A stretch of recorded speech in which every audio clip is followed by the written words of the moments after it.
Pertama-tama saya akan menjelaskan tentang pengertian dari Echinodermata. Echinodermata adalah hewan berkulit duri yang tinggal di laut dan tidak termasuk dalam kategori ikan. Kata Echinodermata berasal dari bahasa Yunani, yaitu echinos berarti landak kecil dan derma berarti kulit. Tubuh hewan Echinodermata berbentuk simetris radial. Di tengah tubuhnya, hewan ini memiliki mulut.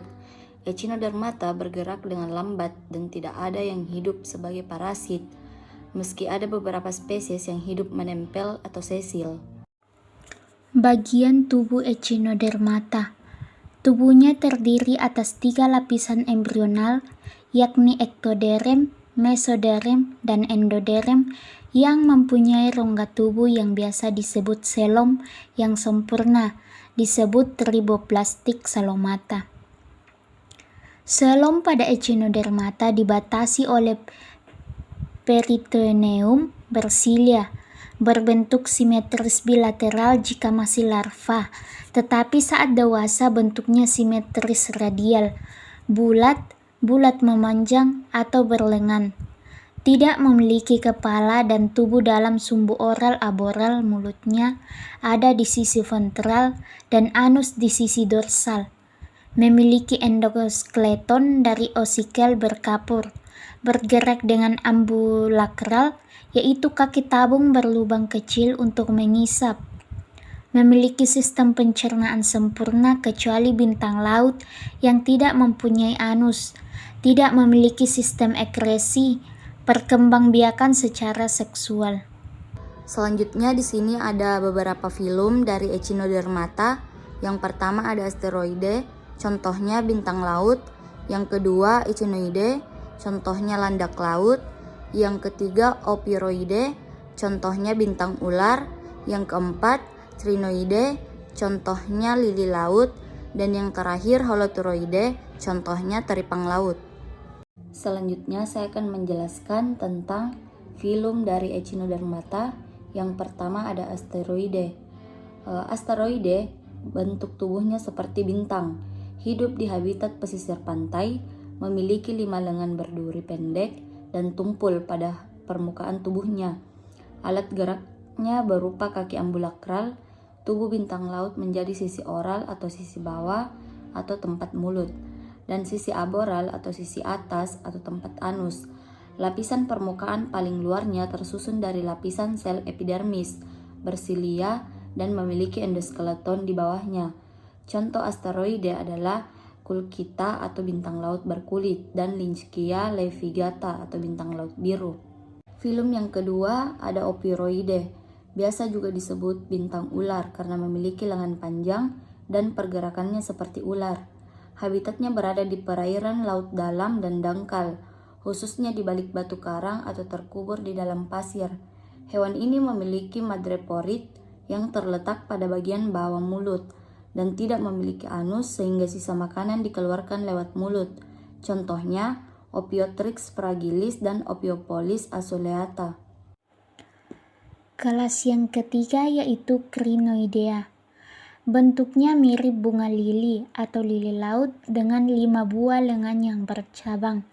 Hewan ini hidup menempel pada substrat dan membentuk koloni sehingga semar terlihat seperti taman laut.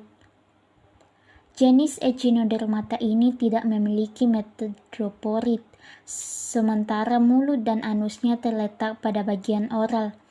Pada bagian aboral terdapat kaliks, yaitu lempengan kapur berbentuk seperti cangkir, contohnya pada Antedon sp dan Holopus sp. Nah, selanjutnya kelas dari filum Echinodermata yang keempat yaitu Echinoidea. Echinoidea biasa juga disebut landak laut yang hidup di pasir dan bebatuan.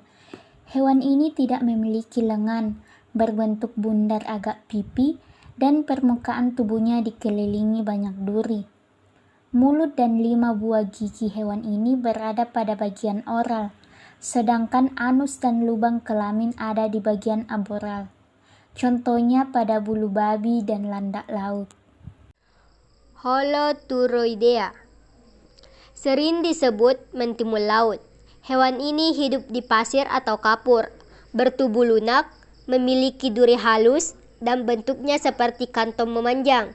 Mulut hewan ini berada pada anterior, sedangkan anus ada di posterior. Contohnya Holoturia scabra dan Tinobireus. Selanjutnya di sini ada gambar bintang laut.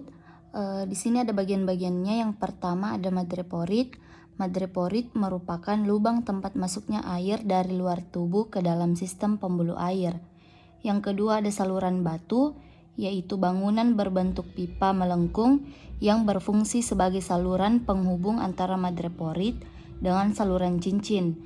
Yang ketiga ada saluran cincin, terdapat di rongga tubuh cakram pusat, merupakan saluran melingkar yang mengelilingi mulut. Selanjutnya ada saluran radial, meluas ke seluruh tubuh. Saluran ini merupakan cabang dari saluran cincin yang menuju ke setiap lengan dan berujung pada kaki ambulakral.